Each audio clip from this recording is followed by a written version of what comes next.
Jack is on his way to Margaret's house party. He is phoning her for directions.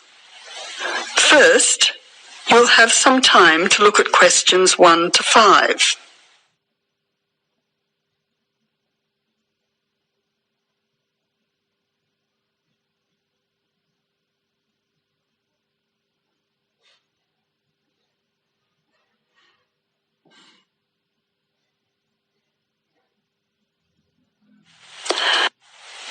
Now listen carefully and answer questions 1 to 5. Jack has got lost on his way to Margaret's party. He is phoning her for directions.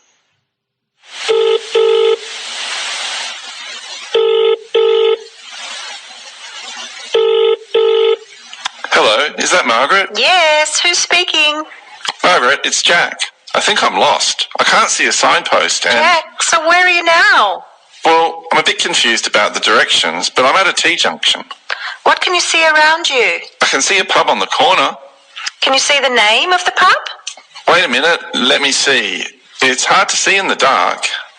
Yes, I can read it now. It's called the Lion's Head. Oh, the Lion's Head. Okay, well then you're not too far away. Go straight ahead through the traffic lights to the next T-junction. Sorry, I didn't hear you. What did you say? I said just go through to the next T-junction. Okay. Now what? Well, there's a park in front of you and a large 2-story building on the corner. Yes, I can see them. Okay, so now turn left. Hang on, you're coming up the street, so you'll have to turn right. Okay, got it. What's the name of your street? It's Wesley Street, Wesley, number 70. We're the 5th house on the left. You should see a red letterbox and some bushes in front of the house. Okay, 5th house, number 70. I should be there soon. Am I late for the party? It sounds like things are happening there. No, it's only just started. That's good. I should be there in the next 10 minutes. See you soon. Jack hangs up and walks on. 7 minutes later, he calls Margaret again, as he still can't find the house. You now have some time to look at questions 6 to 10.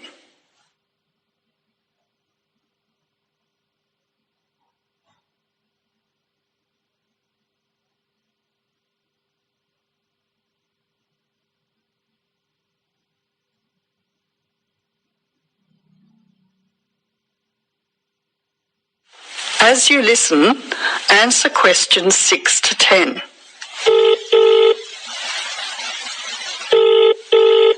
Who's speaking? Hi, Margaret. It's Jack again. Sorry to bother you. Listen, would you mind doing me a favour? Of course, what? Could you tell Mike I have got his camera? I've tried to send him a text message, but it's not going through. Oh, he's not here yet. Oh dear, he said he'd be there early. He might be lost too. Okay, I'll call him. What's his number? 0482 563379. Oh, so that's 0485? No, 0482 563379. Okay, I'll call him right away. But where are you now? Well, I'm in your street, but I still can't find your house. I can't see the numbers very clearly, or a red letterbox. It's pretty dark. I thought you said it was easy to find. Oh, okay, wait there. I'll come outside and get you. All right then, and don't worry about calling Mike. I'll try to call him now. Hang on, there's someone coming down the street. It looks like Mike. Oh, and I can see the letterbox now. It was hidden behind a bush. See you soon.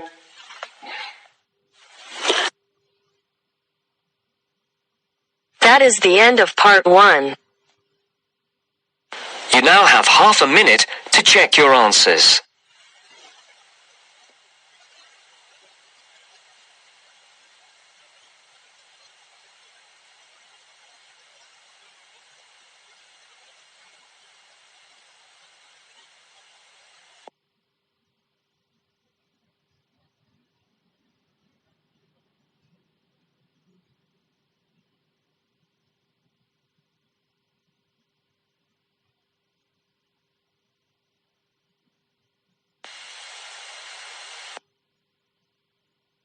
Now turns to part 2. Part 2. You have just arrived at the student hostel where you will live during the term. The manager is explaining the rules and another student is asking questions. Listen to the conversation and complete the form. First, you have some time to look at questions 11 to 16.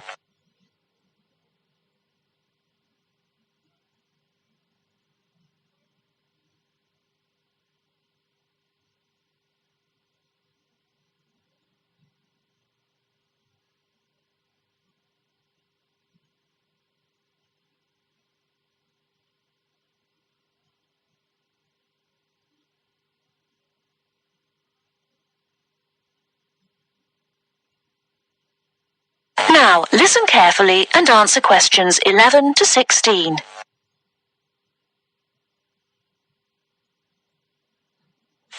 Excuse me, I want to ask you about the charges for meals. Are they the same as they were last year? No, I'm afraid they're not. We've managed to keep most of them the same, but we've had to increase the charge for breakfast. How much is it now? It's $2.50. It used to be $2. I see. What about lunch? It's unchanged, still $3. Does dinner still cost $3? Yes, it does. We've managed to keep the prices down this year, but the best deal is the 3-meal plan for $48 per week. We give you vouchers to present when you come into the cafeteria, and you get 21 meals for your $48. That works out to a little more than $2 a meal. The 2-meal plan is also at last year's rates of $36 per week. We give you vouchers for that too. My sister was in this hostel before me. I'm sure the hours for breakfast used to be longer. Yes, they were.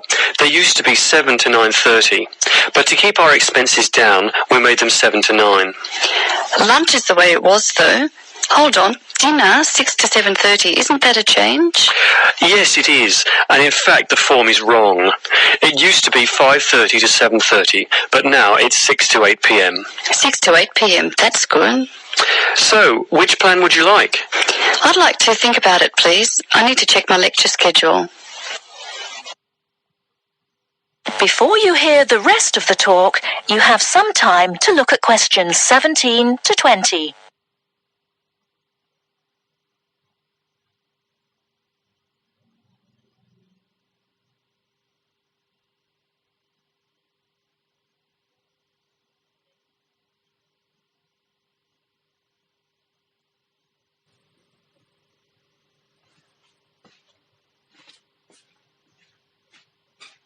Now listen and answer questions 17 to 20. Can you tell me how to get to my room, please? Of course. You're in the new wing, which is very freshly painted and pleasant. But I'm afraid you're going to have to go to a couple of other offices before you can have the key. You're in the admissions office now. Leave this office and turn right and go to the end of the hall. The last office is the fees office, where you can pay the balance of your room deposit. They'll give you a receipt. Okay. After you've been to the fees office, come back past admissions. You'll see a very large room at the northwestern corner of the building. You can't miss it. That's the student lounge, and if you go in there, you can meet some of the other students and see who'll have a room near you. That's good. Can I get a cup of coffee there? Yes, there's a vending machine in the corner. Then go to the key room, which is opposite the lift and next to the library. Show them your receipt, and you can pick up your key there. My luggage was sent on ahead. Do you know where I should collect it? The box room is next to the women's toilet. You'll have to get the key from the key room. Thank you. That is the end of part 2. You now have half a minute to check your answers.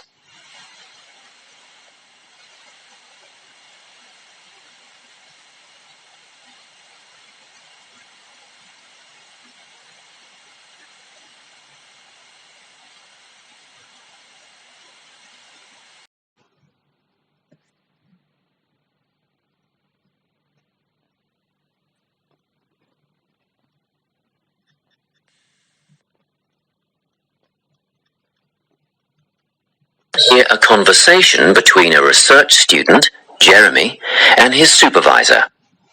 They are talking about the process of having a research project published in a journal. First, you have some time to look at questions 21 to 25.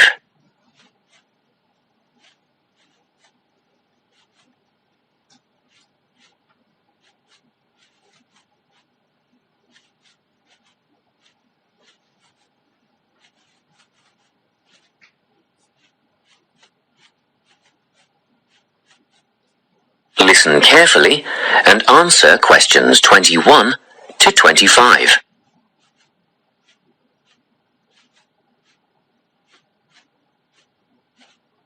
So, you're nearly ready to submit your article to an academic journal, are you? Yes, I think so. I just wanted to go over all the things I need to do before I submit it. And then I wanted to go over the submission process with you. Great. So, firstly, you need to write an abstract. Make sure it's short and concise. Of course. I forgot all about that. And what about keywords? Yes, a lot of students overlook this part and just jot down whatever comes to mind. But take some time to make a list of keywords that are accurate and relevant. Okay. Another thing, could you have a look at my article before I submit it? Absolutely. Actually, at least 2 senior staff members should always read through a final draft before submission. Do you mind if I give it to Professor Johnson to have a look at as well? Not at all. I'd be glad to have the feedback. Do you know which journal you want to submit to yet? Not yet. I have a short list of about 3 that I'm interested in. Make that decision soon, because you'll need to adjust your article so that it matches the style guide of the journal you are submitting to. I bet that can take a while. Yes, but after that you are just about ready to submit. One more thing, you'll have to sign the copyright form, just confirming that it's your own work, and then you're good to go. Before you hear the rest of the conversation, you have some time to look at questions 26 to 30.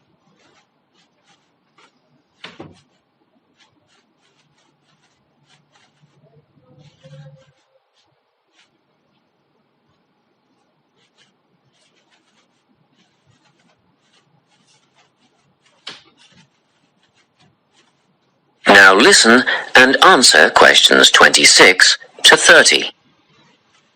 Now, the submission process. How does it work exactly? Well, the first thing is to just send it off. You've got to send in the manuscript before anything else can happen.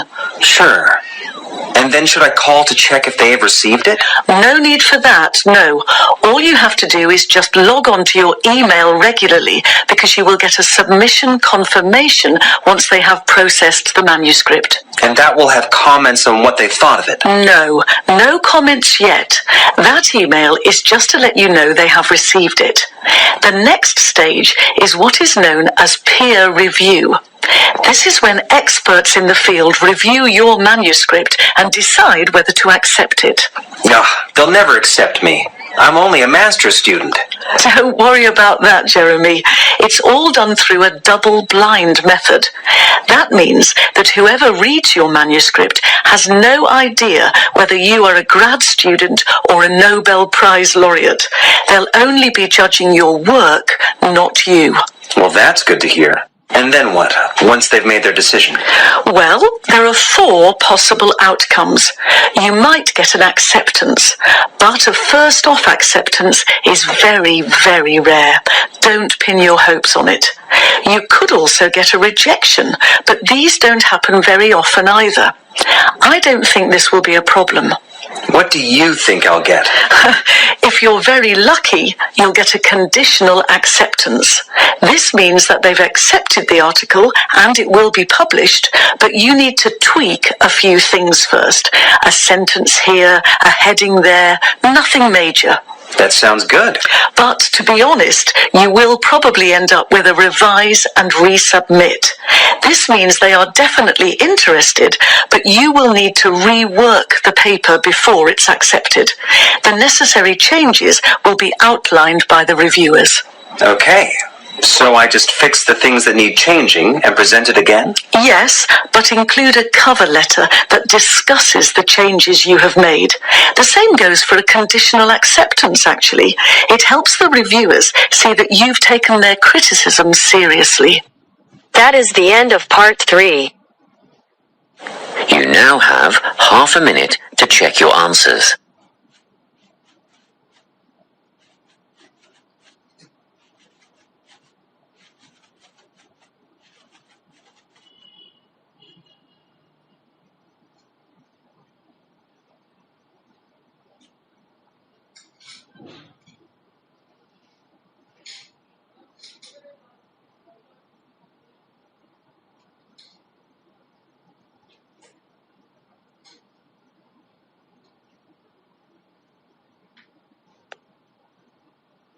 Now turns to part 4. Part 4. You will hear the speech made by Mr. Samaranch on the opening ceremony of the Olympic Games. Listen and complete questions 31 to 40.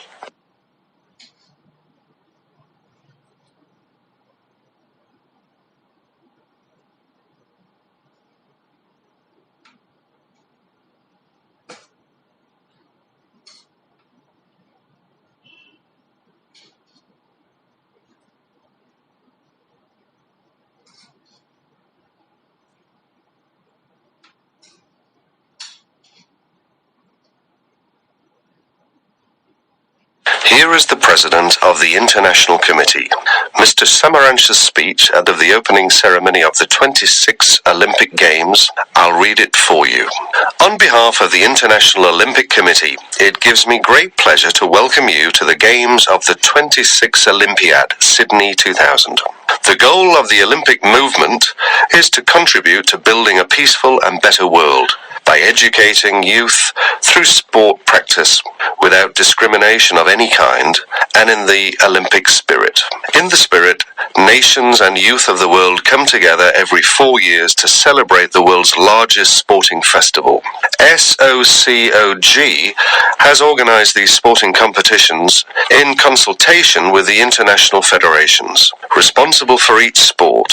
This is through nomination of technical officials, specification of technical requirements, and the cooperation with IOC and SOCOG on venue and other preparations. We thank each international federation for their vital efforts in the preparation of these Millennium Games.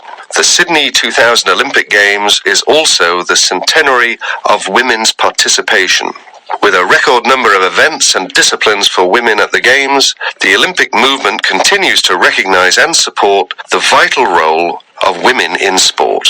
As we embark on a new millennium, it is the Olympic Games that will continue to unite the world and celebrate humanity.